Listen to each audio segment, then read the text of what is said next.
우리 주 예수 그리스도의 사랑을 받는 회중 여러분, 먼저 이렇게 말씀을 전할 수 있는 기회를 허락하여 주셔서 감사드립니다. 우리나라가 작지만 저는 북쪽에 있는 의정부에 살고 있고, 여러분은 중부에서 조금 남쪽에 있다고 해야 될까요? 이렇게 저희가 다른 지역에서 살고 있는데, 오늘 그리스도를 함께 바라보며 안식을 누렸으면 합니다. 오늘 살펴볼 우리의 그리스도의 모습은 특별히 선지자의 모습입니다. 오늘 강설에서 도대체 이 그리스도께서 어떠한 태도로 하나님의 말씀을 전하시고, 또 이러한 그리스도의 말씀을 받아서 이 사마리아 여인의 생각이 어떻게 변해가는지를 한번 기억해 주셨으면 좋겠습니다. 그러면은 오늘 강설을 시작하도록 하겠습니다. 오늘 본문 6절을 보면 예수님께서 아주 피곤해 보이십니다. 우리를 구원하시기 위해서 저 높으신 하나님께서 사람이 되셨는데, 이제 이 하나님이신 예수님은 우리와 똑같은 약한 몸 안에서 아주 피곤해 하십니다. 특별히 6절에 나오는 이 곤하여, 이 말은 그냥 조금 피곤하다 이런 말이 아니라 거의 다 기운이 빠져서 아주 지쳤다는 그러한 뜻입니다. 기진맥진했다는 뜻입니다. 예수님께서 왜 이렇게까지 기진맥진해 하셨을까요? 오랜 시간 걸으셨기 때문입니다. 아마 그 당시에는 보통 해가 뜨기 전에 한 아침 6시경부터 보통 여행길이 시작되었는데요. 지금 12시쯤에 예수님께서 이 우물 곁에 앉아서 쉬고 계셨으니까 6시간 동안 엄청 긴 여행을 하고 계시는 중인 겁니다. 그런데 우리는 여기에서 한 가지 사실을 기억할 필요가 있습니다. 예수님께서 피곤해서 앉으신 이 우물은 바로 사마리아라는 지역 안에 있었다는 사실입니다. 이 지역은 예수님께서 태어나신 민족인 유대 사람도 되도록이면 가고 싶어 하지 않는 그런 곳이었습니다. 잘 알려진 대로 유대 사람과 사마리아 사람은 아주 사이가 나빴기 때문입니다. 포로기 이후로 이 사마리아 사람들은 하나님과 우상을 겸하여 섬겼습니다. 그렇기에 유대인들은 사마리아 사람들을 아주 부정한 사람으로 여기고 겸상도 하지 않았습니다. 사마리아 사람도 이런 유대 사람들을 좋아하지 않았습니다. 그래서 역사를 잘 보면은 유대인들은 때때로 이 사마리아 사람들이 성전이라고 만들어 놓은 건물을 부수기도 하였고, 여기에 복수심을 품은 사마리아 사람들이 이 유대 성전에 아주 부정한 물건들을 던져서 더럽히는 일도 있었습니다. 그리고 예수님께서 부활하신 후에 얼마 되지 않아서 유월절을 지키러 가는 이 유대인들을 사마리아 사람들이 죽이고, 여기에 대한 보복으로 다시금 유대 사람들이 사마리아 사람들을 공격한 일도 있습니다. 그러니 지금 유대 사람들과 사마리아 사람들은 우리하고 일본같이 조금 사이가 안 좋다라는 정도가 아니라 칼을 맞대는 정도로 아주 적대적인 그러한 관계에 있었던 것입니다. 그런데 예수님께서 바로 이 사마리아 지역에 있는 수가라는 지역의 한 우물에 앉으십니다. 그 이유는 4절에 나와 있는데요. 4절을 보면은 4절을 아주 자세히 읽을 필요가 있습니다. 사마리아로 통행하여야 하겠는지라. 예수님께서는 이 사마리아에 반드시 가셔야만 하는 이유가 있었던 것입니다. 여행에 조금 빠른 길을 사용하기 위해서 이 사마리아 길을 이용했다는 뜻도 되지만, 오늘 본문을 자세히 보면 예수님께서 이 사마리아에 가셔야만 했던 이유는 따로 있었습니다. 그 이유가 무엇인지 차차로 살펴보도록 하겠습니다. 오늘 강설의 첫 번째 부분의 제목은 이렇습니다. 어떤 유대 사람에서 선지자로, 어떤 유대 사람에서 선지자로입니다. 햇빛이 아주 강하게 내리쬐는 12시경에 예수님께서 우물 곁에 있으셨을 때 어떤 한 여자가 물을 길러 옵니다. 그때는 지금과 같은 정수기가 없었으니까 매일매일 아주 무거운 물 가죽 부대나 항아리를 머리나 허리에 이고 적지 않게 먼 길을 걸어서 물을 길러야 했습니다. 이 일은 힘든 일이니까 보통 해가 좀 저물거나 해가 뜨지 않는 시간에 하는 게 자연스러웠습니다. 그런데 이 여인은 아주 뜨거운 그 시간에 이렇게 힘든 일을 하러 온 것입니다. 바로 그때 예수님께서 말씀하십니다. 내게 물을 조금 달라. 여인은 놀랍니다. 원수지간에 있는 유대 사람이, 그것도 남자가 여자에게 물을 달라 하다니요. 우리는 여기서 선지자 그리스도의 놀라운 사랑을 봅니다. 이 예수님께서 갈릴리로 가셔야만 했던 이유는 바로 이 사마리아 여인을 만나야만 하셨기 때문입니다. 그리고 우리는 이 여자를 대하는 예수 그리스도의 모습에서 놀라운 사랑과 지혜를 봅니다. 그 지혜와 사랑의 핵심에는 자신이 기꺼이 낮아지는 사랑이 있습니다. 그 낮아짐이란 유대 사람임에도 먼저 사마리아 사람에게 부탁하시는 것입니다.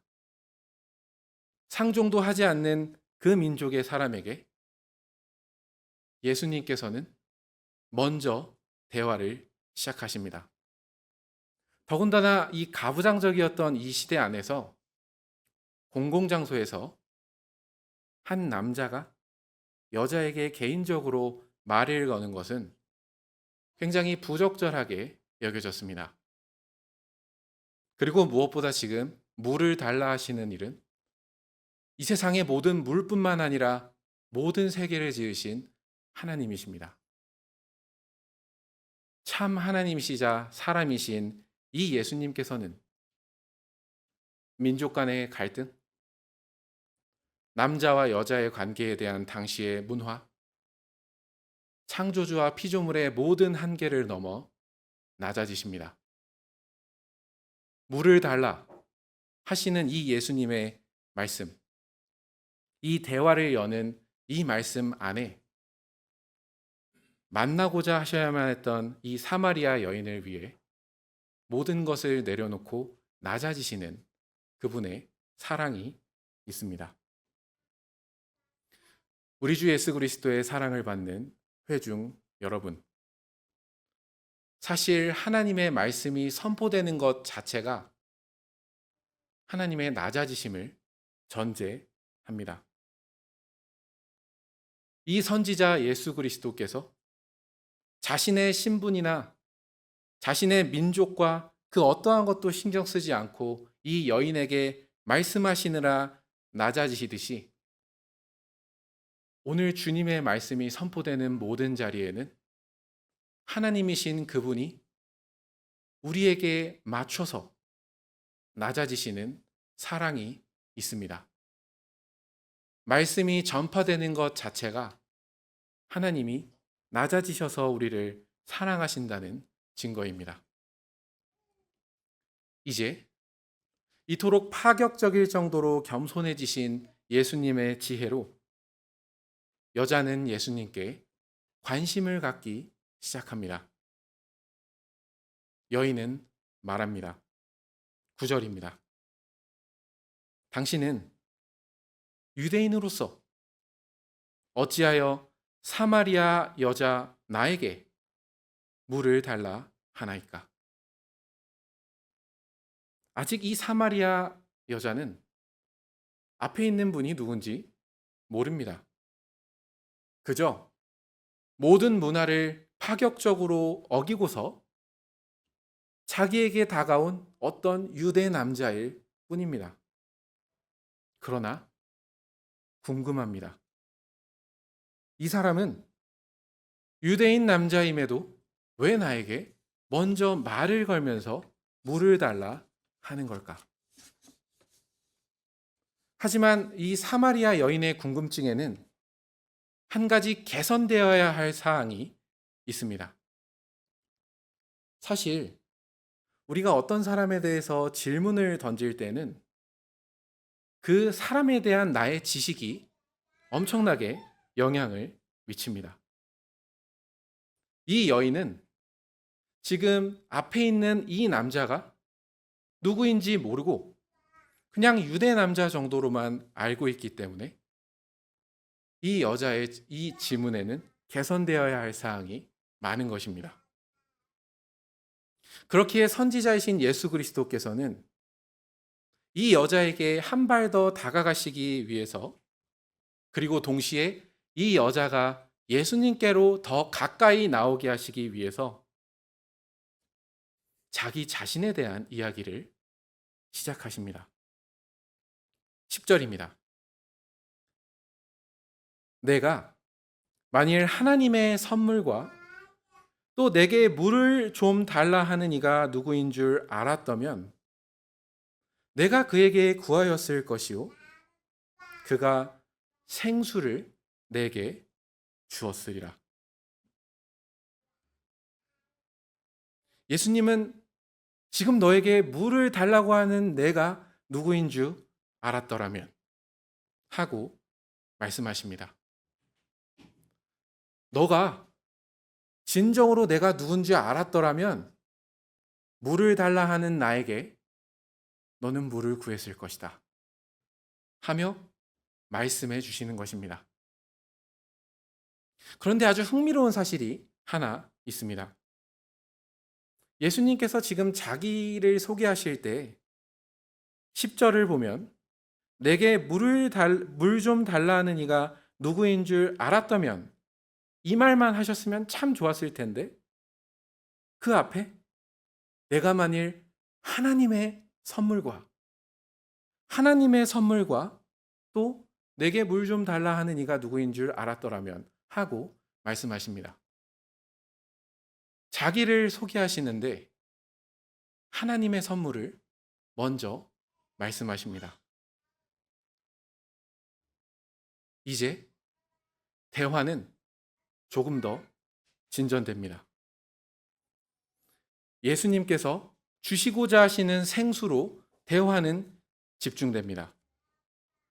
그런데 이 여자는 아직 예수님의 말씀을 잘 이해하지 못합니다. 여자가 보기에는 지금 예수님은 생수를 주실 수 없습니다. 당시에는 물을 기를 때에는 본인이 물을 뜰 수 있는 두레박을 가지고 다녔어야 했습니다.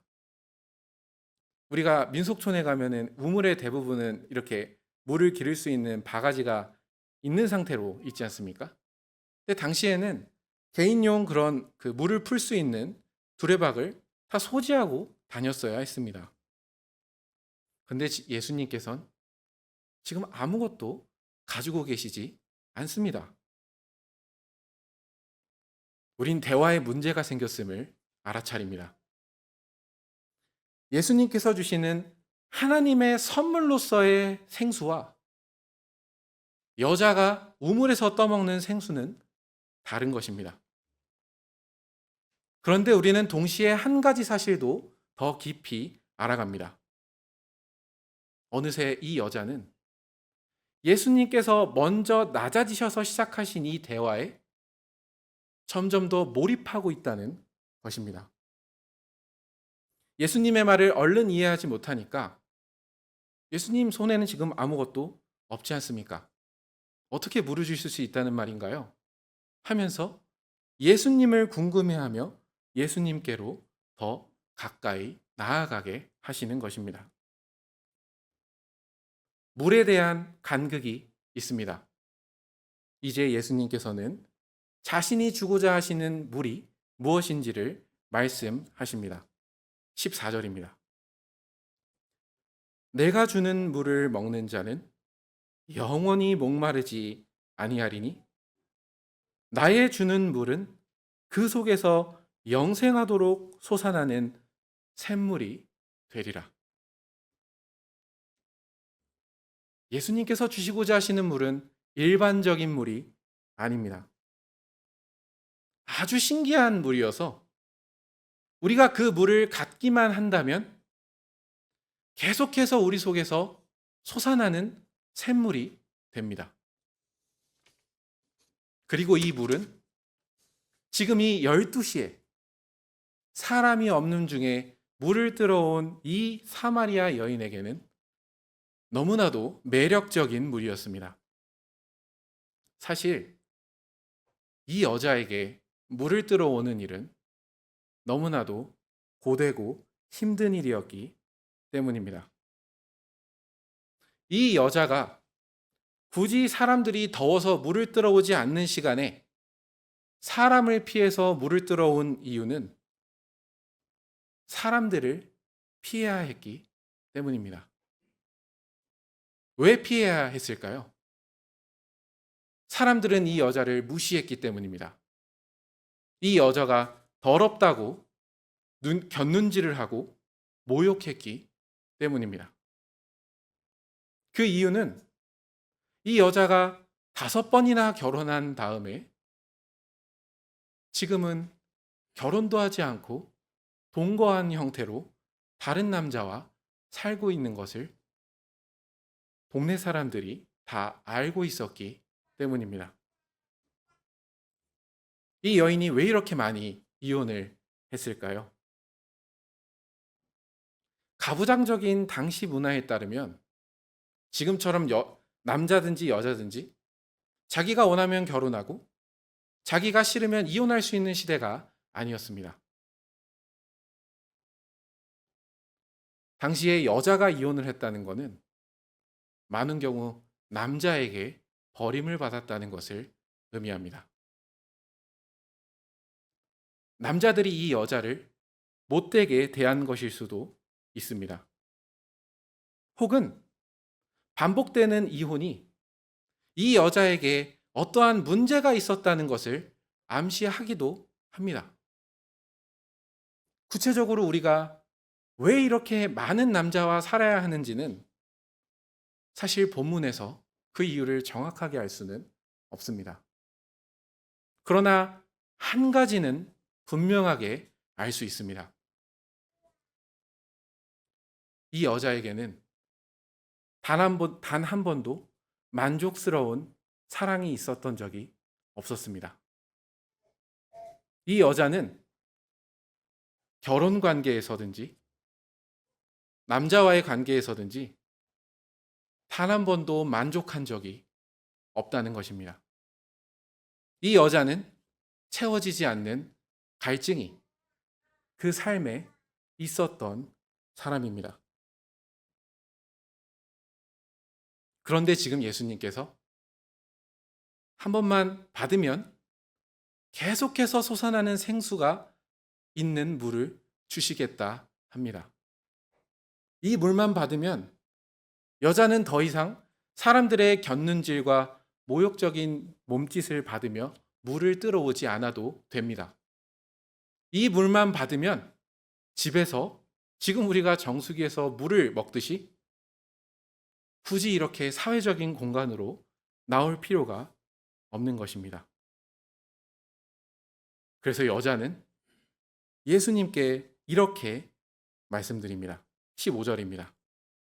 여자가 가로되 주여 이런 물을 내게 주사 목마르지도 않고 또 여기 물 길러 오지도 않게 하옵소서. 15절의 말씀이죠. 상황이 역정된 것을 보십니까? 이 대화의 시작은 예수님께서 먼저 낮아지셔서 내게 물을 좀 달라 하는 그러한 예수님의 대화로 시작하였는데, 예수님께서 낮아지셔서 이 여자가 알아듣지 못하는 것을 더 알려주시면서 계속해서 말씀하시니까 이제는 여자가 물을 달라 합니다. 예수님께서 낮아지신 그 사랑으로 시작하신 대화로 이제 여자는 예수님께 구하게 되는 것입니다. 이제 대화가 성립되지 않았습니까? 물을 주겠다고 했고 받겠다고 합니다. 물을 주셔야 되는데 예수님은 다소 뜬금없는 말씀을 하십니다. 16절입니다. 가라사대 가서 내 남편을 불러 오라. 하나님의 선물인 그 생수를 이제 이 여자가 받겠다고 하는데 예수님께서는 대뜸 남편 데리고 와라 말씀하십니다. 그 이유는 이 생수가 채워질 올바른 지점을 알려주신 것입니다. 이 예수님께서 선물로 주시고자 하시는 이 마르지 않는 물은 우리의 육신적인 갈증을 채워주는 게 아닙니다. 죄인 스스로는 도무지 채울 수 없는 공허함과 갈급함을 채우는 것이 이 생수의 목적이었습니다. 예수님께서는 이제 이 생수를 간절히 원하게 된 이 여자에게 이 생수가 어디에 부어져야 하는지를 알려주시려고 이 남편을 데려와라 하고 말씀하신 것입니다. 그러나 여인은 여기서 한 발 뒤로 물러섭니다. 17절입니다. 여자가 대답하여 가로되 나는 남편이 없나이다. 이 여자에게 남편이 없습니까? 5명이나 있었습니다. 하지만 이 여자는 절반의 진실을 이야기하면서 자신의 비참함을 숨깁니다. 예수님은 다 아십니다. 이 여인의 내력을 다 알고 계십니다. 이렇게 반쯤 진실인 말로 자신의 비참함을 숨기려 하는 이 여자. 여러분 같으면 어떻게 말씀하시겠습니까? 너 진짜 나쁘다. 사실 너에게는 5명의 남편이 있었는데 너는 지금 그것을 가리고 반쯤 맞는 말만 하는구나. 이렇게 사실적시를 하시면서 이 여자를 대하실까요? 예수님은 다음과 같이 대답하십니다. 18절을 마저 읽습니다. 17절을 마저 있습니다. 예수께서 가라사대 내가 남편이 없다 하는 말이 옳도다. 18절입니다. 내가 남편 5이 있었으나 지금 있는 자는 내 남편이 아니니 내 말이 참되도다. 예수님께서는 이 여자가 너 지금 거짓말하고 있구나. 사실대로 말하지 않고 있다. 하며 말씀하고 계시지 않습니다. 이 대화가 마치 끊기는 것을 주저하시는 분과 같이 조심스럽게 이 여자와의 대화를 계속해서 이어나가고 싶어 하시는 분과 같이 어떻게 해서든지 대화의 길을 찾습니다. 그래서 이 여자에게 말씀하시는 겁니다. 맞다. 지금 너가 하는 그 말, 지금 그 사람과 결혼한 거 아니니까 그 사람 남편 아니지. 너 맞는 말 했다. 이 여자를 그렇게 계속해서 주님과의 대화 안에 두십니다. 아주 세심한 사랑으로 자신의 비참한 과거를 내보이기 싫어하는 이 여자의 연약함을 아시고서 유리잔이 깨지지 않도록 조심조심하게 운반하는 웨이터와 같이 예수님께서는 조심조심 이 여자와의 대화를 계속해서 이어가고 계시는 것입니다. 오늘 우리의 그리스도가 되시는 예수님께서 바로 이러한 식으로 우리에게 말씀해 주시는 것입니다. 이렇게 예수님께서 이 여자를 세심하게 돌보며 대화하시니까 이 여자는 예수님에 대한 생각이 바뀝니다. 19절입니다. 여자가 가로되 주여 내가 보니 당신은 선지자이십니다. 처음에는 그저 파격적인 유대 30대 남자였습니다. 하지만 예수님께서 낮아지셔서 시작하신 이 대화, 그리고 계속해서 한 발 한 발 조심스럽게 이끌어 가신 대화를 통해서, 그리고 이 여자의 죄와 비참함에 조심스럽게 접근하신 결과로 이 여자는 예수님에 대한 생각이 바뀝니다. 이분은 하나님이 보내신 선지자구나. 아까 우리 사람에 대해서 우리가 던지는 질문은 그 사람을 우리가 누구로 아는가와 긴밀한 연관이 있다고 이야기했습니다. 이제 이 여자는 예수님에 대한 지식이 바뀌었습니다. 이분은 선지자라고 고백하였습니다. 그러니 질문도 바뀝니다. 20절을 마저 읽습니다. 우리 조상들은 이 산에서 예배하였는데 당신들의 말은 예배할 곳이 예루살렘에 있다 하더이다. 여러분, 이 대화가 지금 이해가 가십니까? 예수님께서 조심스럽게 이 여자의 비참함까지 다가가셨을 때 이 여자는 문득 예배하는 장소에 대한 질문으로 대화를 바꿉니다. 이게 어떻게 된 일일까요? 오늘 강설의 마지막 부분이자 두 번째 부분으로 넘어갑니다. 두 번째 부분의 제목은 이렇습니다.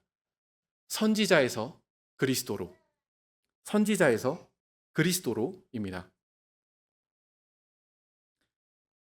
서두에 잠시 말씀드렸듯이 이 서로 앙숙이었던 유대 사람들과 사마리아 사람들은 서로 만나지도 않고 그렇게 성전도 따로 세워서 하나님을 섬겼습니다.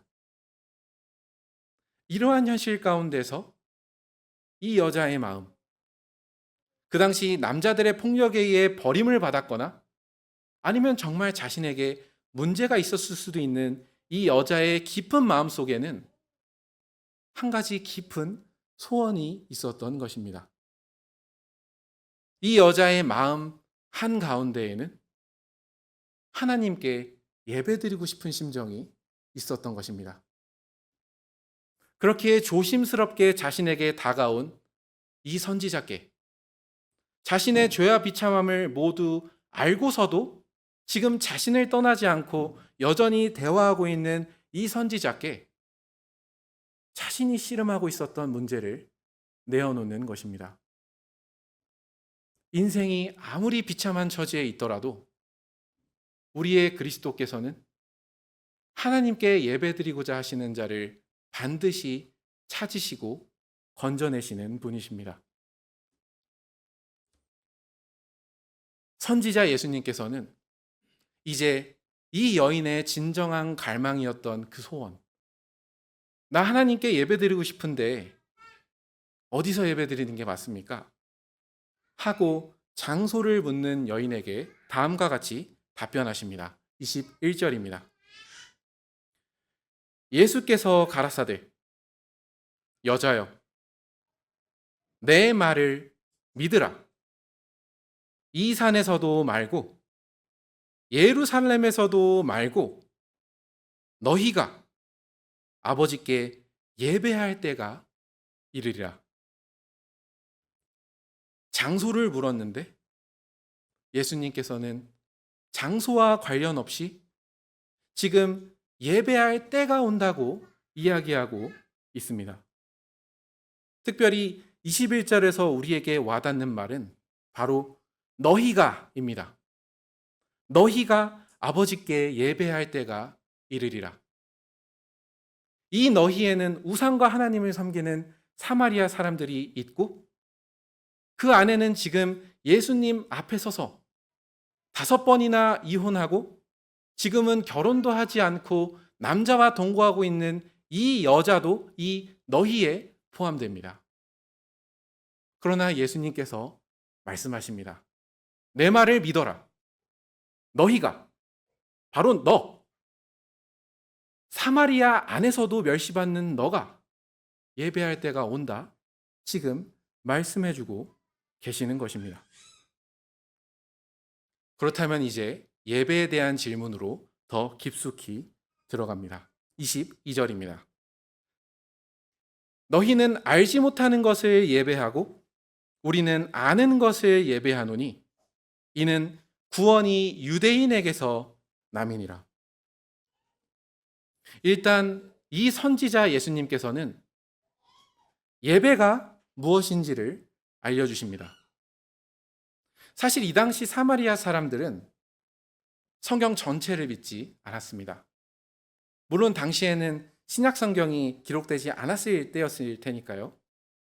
구약 성경도 39권일 텐데 이 사람들은 모세 오경만을 지켰습니다. 그러니까 하나님의 말씀을 전체로 믿지도 않고 축소해서 지키고 있었던 것입니다. 이렇게 하나님의 말씀을 전체로 믿지 않는 사람들의 특징이 있습니다. 순종하지 않는다는 것입니다. 하나님의 말씀도 전체로 알지 못하니까 그 말씀에 순종하는 삶도 살지 못합니다. 바로 이 사마리아 여인 같이 말입니다. 예수님께서는 바로 이러한 사람들에게 문제를 알려주시는 겁니다. 너희는 아는 것을 예배해야 된다. 예배에는 참된 지식이 필요하다. 하나님의 모든 말씀을 믿어야만 한다. 그게 예배의 기초다. 그러니 성경 전체를 믿는 유대인에게서부터 예배가 있고 구원이 온다고 말씀하시는 것입니다.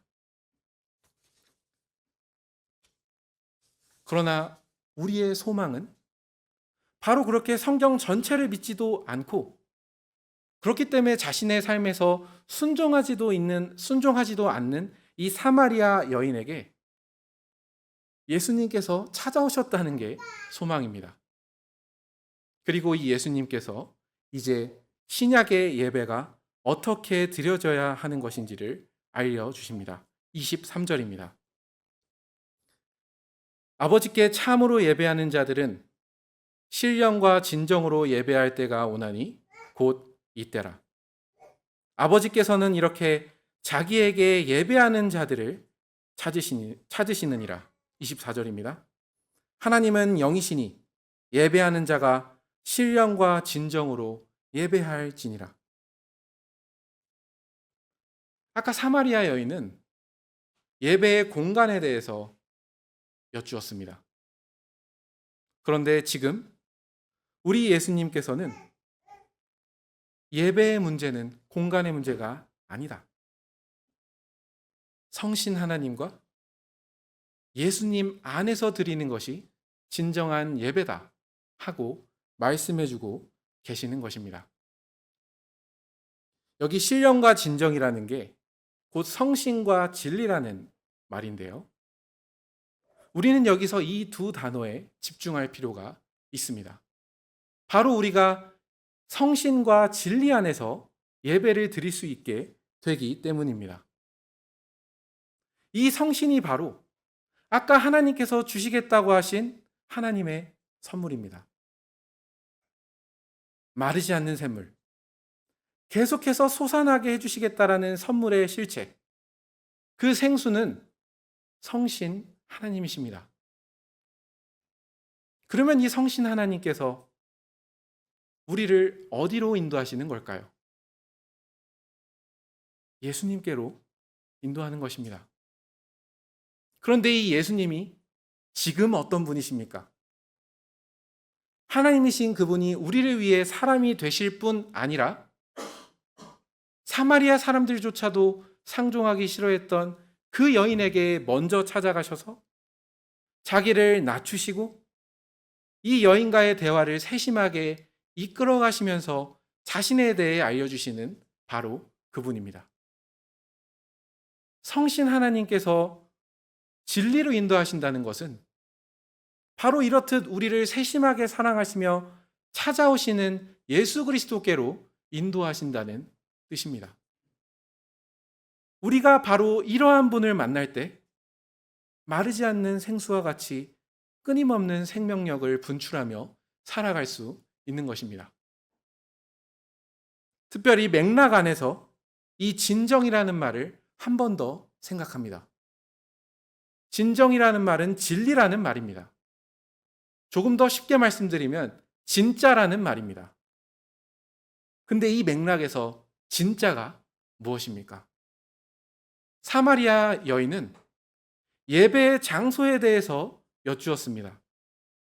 예배의 장소에 대해서 여쭈는 이 여자에게 진짜는 무엇입니까? 진짜 성전인 것입니다. 하나님께서 우리를 만나주시는 진짜 성전은 이제 예수님이십니다.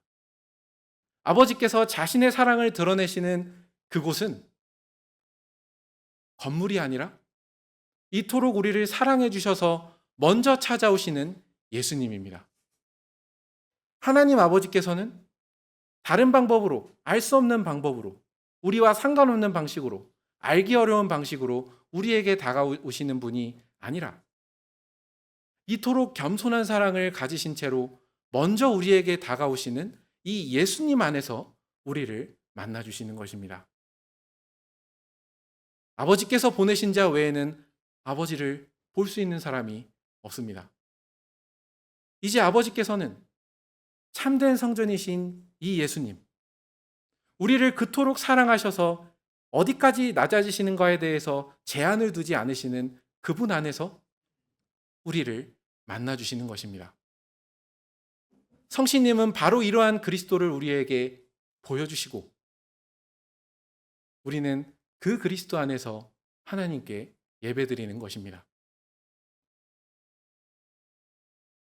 그렇다면 이 여자는 이러한 주님의 복음을 듣고 어떻게 고백하였을까요? 25절입니다. 여자가 가로되 메시아 곧 그리스도라 하는 이가 오실 줄을 내가 아노니 그가 오시면 모든 것을 우리에게 고하시리이다. 여기 25절에서 우리의 마음을 울리는 부분이 있습니다. 내가 아노니 메시아 곧 그리스도라 하는 이가 오실 줄을 내가 아노니.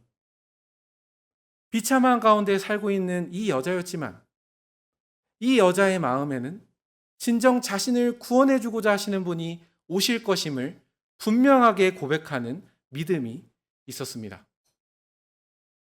그리고 예수님께서는 이러한 신앙 고백에 대해 다음과 같이 말씀하십니다. 26절입니다. 예수께서 이르시되 내게 말하는 내가, 지금 내게 말하고 있는 내가 그로라. 이 사마리아 여인이 느꼈을 전율을 여러분은 느끼십니까? 자신이 누구인지 압니다. 5번이나 이혼했고 지금은 결혼하지 않고서도 동거하는 줄 아십니다. 그분이 먼저 찾아오셨습니다. 그리고 그 사실을 안 다음에도 이 여자와 대화를 이어가십니다. 이 여자가 그토록 찾았던 그리스도가 누구인지 알려주십니다. 이 여자가 그토록 드리고 싶어 했던 예배가 어떻게 드려질지도 알려주십니다. 나의 죄와 비참함을 다 아시는데도 나를 찾아오시고 지금 내 앞에 계시는 분, 그렇게 나를 참된 예배의 자리로 인도하시는 그분이 바로 우리의 그리스도이십니다. 하나님의 선물은 성신 하나님으로서 우리를 계속해서 그리스도께로 인도함으로써 우리가 살아가게 하신다고 하였는데, 지금 이 여자에게는 그 그리스도가 앞에 계십니다. 이제 사마리아 여인은 마르지 않는 성신 하나님을 선물로 받아 자기 안에서 무한한 생수를 뽑아내기 시작합니다. 28절, 29절입니다. 여자가 물동이를 버려두고 동네에 들어가서 사람들에게 이르되, 나의 행한 모든 일을 내게 말한 사람을 와 보라. 이는 그리스도가 아니냐 하니. 자신이 목이 말라서 아주 더울 때 물동이를 가져왔던 이 여자가 물동이를 버립니다. 성신 하나님 안에서 자신을 찾아오신 그 그리스도를 배웠기 때문에, 이제 자신은 그리스도로 충만해졌기 때문에 그의 입에서는 끊임없이 생수가 나오는데, 그 증거는 바로 그리스도를 증거하는 것입니다. 전에 이 여자는 자신이 행한 일을 숨기고 싶었습니다. 5번 이혼한 거 숨겼습니다. 그럼에도 사랑하시는 그리스도를 뵙고서 이 여자는 더 이상 이 일을 숨기지 않습니다. 오히려 이 일을 말함으로써 나를 구원해 주러 오신 그 그리스도를 전합니다. 마르지 않는 성신님이 이 여자에게 선물로 주어지시고, 이 여자는 그 속에서 그리스도를 계속해서 뿜어내는 그러한 샘물이 된 것입니다. 그렇게 30절에 이 여자로 인해 동네가 바뀌는 것을 봅니다. 30절입니다. 저희가 동네에서 나와 예수께로 오더라.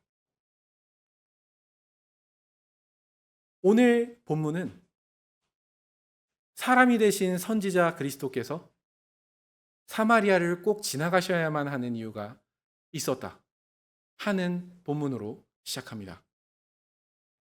왜 꼭 유대인, 자신이 속한 유대인들이 다 기피하는 사마리아로 가셔야만 한 것입니까? 사마리아에서도 무시받는 그 여자를 찾아가셔서 이 여자를 귀하게 여기시며 아끼는 사랑을 보여주시는 가운데, 내가 그리스도다, 내가 너를 참되게 하나님께 예배하도록 너에게 온 그리스도다 하는 것을 알려주시려고 이분은 사마리아로 가셔야만 했던 것입니다. 이 사마리아 여인도 자신의 죄와 비참함을 다 아시는 가운데에서도 자신을 떠나지 않고 계속해서 그 자리에 계시는 그리스도께 이제는 자신이 샘물을 뿜어내며 다른 사람을 그리스도께로 불러옵니다. 그리스도께서는 그 세심한 사랑으로 말씀과 성신 안에서 자신의 교회를 불러 모으시려고 이토록 세심한 사랑 안에서 사마리아 여인에게 다가가셨던 것입니다. 오늘 우리에게 말씀하시는 그리스도도 마찬가지입니다. 우리는 우리 안에 있는 죄와 비참함을 다른 사람에게 다 말할 수 없습니다. 다 말할 필요도 없습니다. 그러나 우리의 그리스도께서는 매주일 우리를 먼저 찾아오셔서 내가 다 안다. 5번 이혼한 거 내가 안다. 그리고 너가 그거 숨기고 싶어서 반쯤 진실만 말하는 것도 내가 안다. 그러나 바로 그런 너를 성신님 안에서 나에게로 이끌고자, 그리고 내 안에서 아버지의 사랑을 느끼게 하고자 나는 너에게 찾아왔고 말한다. 내가 바로 그리스도다 하고 말씀하시는 것입니다. 그분이 우리의 그리스도이십니다. 함께 기도하시겠습니다.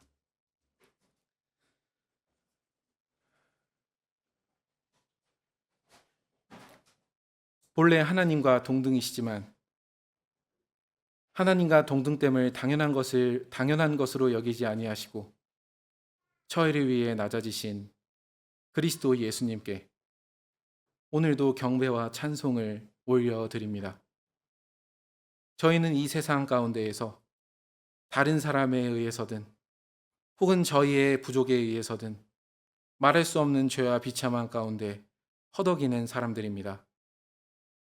그 가운데에서 저희는 다른 구원자를 찾지 못하고 그저 다른 사람을 피해 우물을 다녔던 그 여자와 같이 본질적으로 스스로 아무런 죄와 비참함을 해결할 수 없는 비참한 사람들입니다. 그러나 그리스도께서 바로 그러한 우리를 찾아와 주신다는 것을 오늘 본문을 통해 봅니다. 주님께서 이 여자의 내력을 다 아시는 가운데에서도 몸이 피곤하여 기진맥진할 정도로 힘든 가운데 찾아오시고 그 가운데에서 이 여자가 조금이라도 마음의 상처를 받으며 예수님을 떠나가지 않도록 조심조심 한 걸음 한 걸음씩 이 여자에게 대화로 다가가신 것을 보옵니다. 주님의 이러한 세심하고 따뜻한 사랑 안에서 저희는 그제서야 저희의 죄와 비참함을 바르게 보며 저희를 구원하러 오신 그리스도를 뵙게 되는 것인 줄로 믿습니다. 이제 성신 하나님을 교회에 충만히 부어주신 이 시대에 그리스도께서 더욱 충만하게 저희에게 말씀해 주시기를 구합니다. 비참한 저희에게 정다히 찾아와 말씀해 주시고 그럼으로써 저희가 그 사랑 안에서 기꺼이 자신의 부족을 고백하면서 그리스도를 삶으로 전하는 사람들이 될 수 있도록 그렇게 저희를 위하여 세심하게 사랑하신 보람을 저희에게서 찾으실 수 있도록 늘 저희를 붙잡아 주시고 이끌어 주시기를 구합니다. 이번 한 주에도 그러한 은혜를 저희에게 베풀어 주시기를 구합니다. 예수님의 이름으로 기도드렸습니다. 아멘.